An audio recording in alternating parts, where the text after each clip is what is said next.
It's all about belly pans and skid plates. Okay, whatever you want to call it, a belly pan, a skid plate, a motor cover, a differential cover. Anyway, the BMWs on the front side typically have 3 pieces of flimsy plastic. Now, specifically, I'm talking about the F10 chassis M series car, and the oil cooler is tucked right up under the front lip of the front air dam. So literally the plastic of the front bumper cover comes up, and then the oil cooler sits almost parallel with the underbelly of that front spoiler.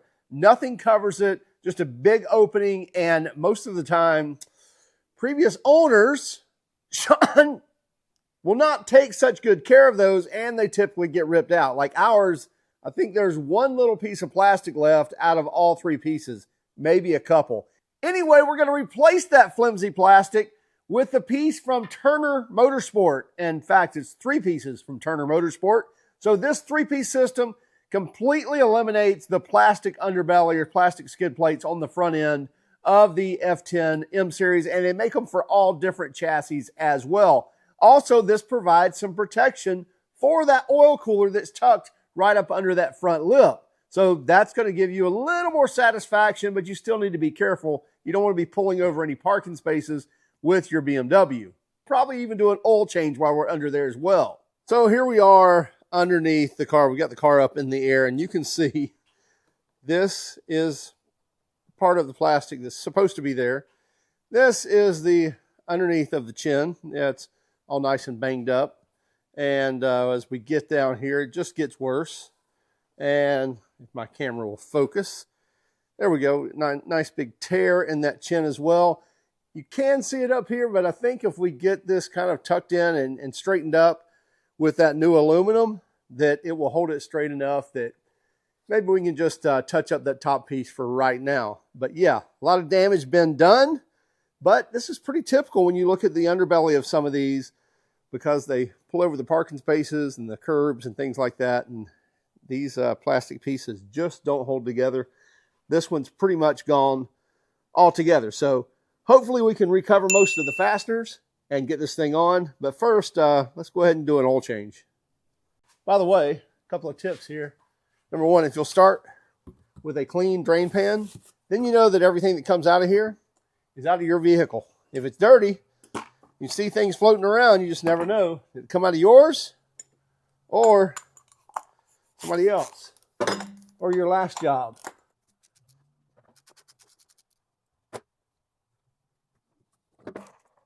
Never hurts to spread the pleats here. Just take a look inside with a light. Make sure no shiny particles.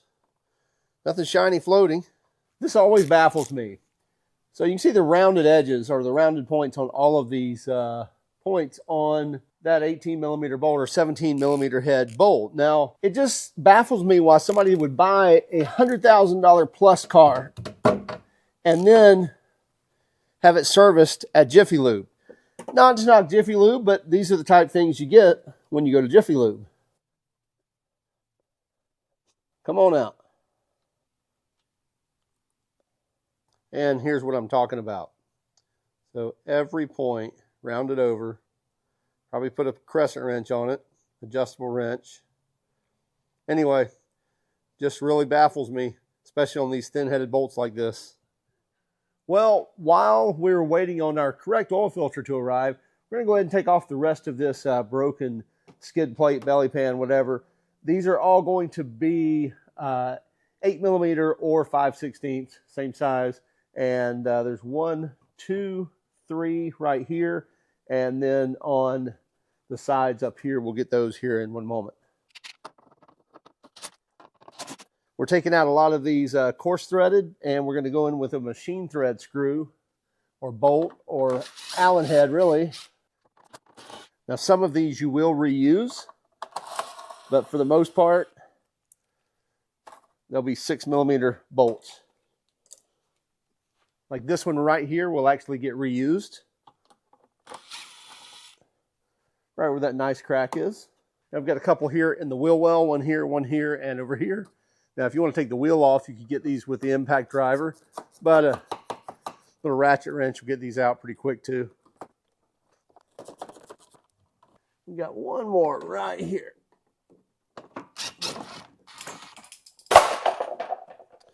Word of advice, keep these little clips here. They'll always come in handy. Now we also have to remove this little stanchion right here. It's a T30. And they send you a different stanchion to put on here. And keep this fastener, keep this bolt. Now this is pretty self-explanatory here. When you kind of look at it, you can tell where all the bolts line up. Most of these, as I was talking about, fasteners are now going to be, with these nut certs, are going to be machine thread bolts and big pan head, Allen heads really. You are going to reuse some of the other fasteners, but it's pretty easy. Basically, this is going to tuck up on top of the bumper cover, but you've kind of got to fish it in a way that gets everything in its place. And I don't know how to explain it other than you can just kind of figure it out. Now watch when you're sticking these under here. This is what I was talking about. There's kind of a piece that comes down right here, and you need to slide that piece of aluminum, the new aluminum piece, in between the bumper lip, bumper cover lip, and that stand right there, because it gets squished in between and the screw goes through there.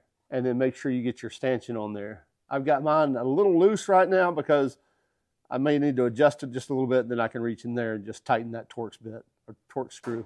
All right, so as I mentioned, I'm going to get this tab in front of the wheel liner, whatever. And then I want to pull this down just a bit to get it underneath and in between that bumper cover, and then get it started in there and pull this down, pull that liner back, make sure I'm lining up on my screw holes. Then the easiest one is to start this one first. And this is one of the ones that you originally took out.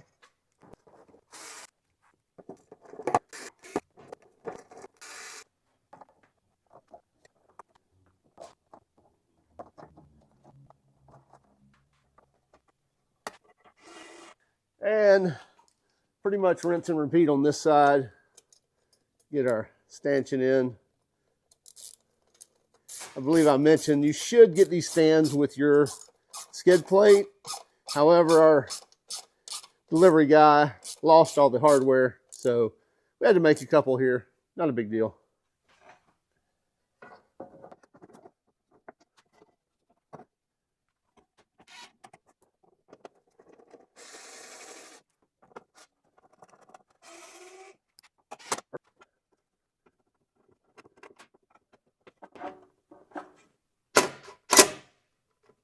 And again, I'm going to wait to tighten all these up until I get the centerpiece in. But I'll make sure to get all of them started.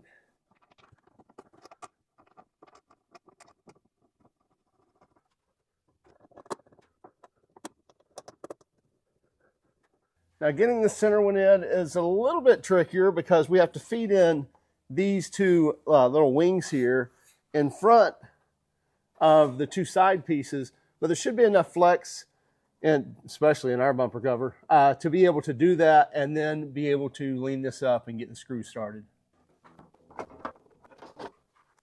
I just got one of the back screws started, and then I can get up here and make sure that I'm lined up in the holes.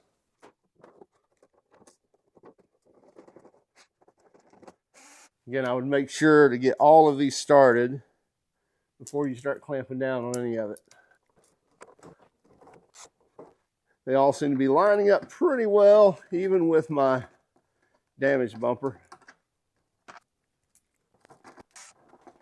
Now these couple here are where the actual panels meet, and you may want a little light or a line-up bar or something. Once these all tie together, this should be a really strong unit.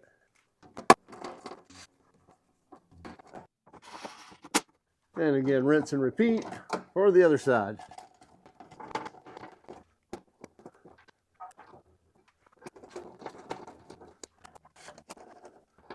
And then put in the rest of your coarse threaded screws that came out. And now we can tighten them all.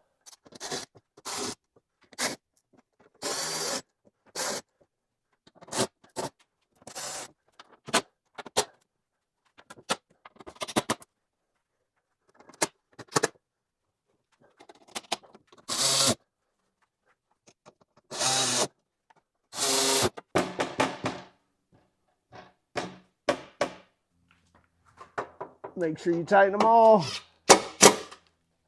There. No rattle. Now let's finish up this oil change. Make sure that little button down here at the bottom of the cap doesn't come out with your oil filter. If it does, make sure you put it back on. And you want to make sure that filter pops on there. It should be like that. If you want to put a little oil in there, you definitely can. Also, make sure you put your new O-ring that comes with your oil filter on here. And you'll probably get a new crush sleeve for your drain plug as well. So put that on there. Make sure you don't have any leaks. Doesn't have to be too tight. You got an oil ring on there. I know there is a torque value on that. Now let's set it down and put some oil in it. So we've got the skid plate put on there, and I think it looks really, really well. Fits all nice and tight together. Once you get everything tied together, I'm telling you, it's solid on there, no rattles, anything. Only thing I don't like is my problem, which is my previous owner's issue. Well, it's my issue. Anyway, is this tear here. It's still kind of sticking down. I'm going to make a little change really quick, a little modification, and I don't think I'll be able to see this from the ground. If I can, we'll worry about getting a complete front end later. I just cut a piece of aluminum, just 1/8 inch thick aluminum, and rounded the corners, kind of polished it up with a Scotch-Brite wheel real quick.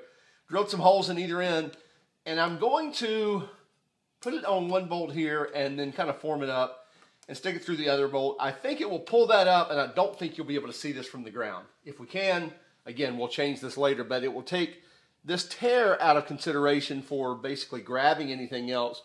Should be able to support it a little better, and it should push that up and be nice and even or uniform across there. At least that's my hope. So let's see how wrong I am.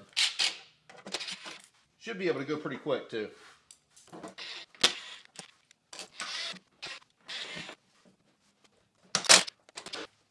So it didn't pull it up quite as much as I wanted it to, but I do think it pulled it at least kind of uniform to where it doesn't just have a kind of a peak sticking down there. Again, from the underside, I'm sure it looks like trash, which is what it is with that broken bumper cover. But again, we're going for getting by at this point, so I think we'll be good.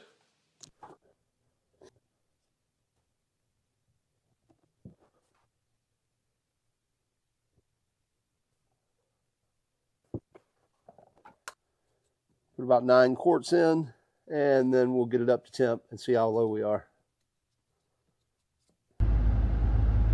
And once we got it up to temp, we just measured the oil. It looks like we got it dead on the max fill level.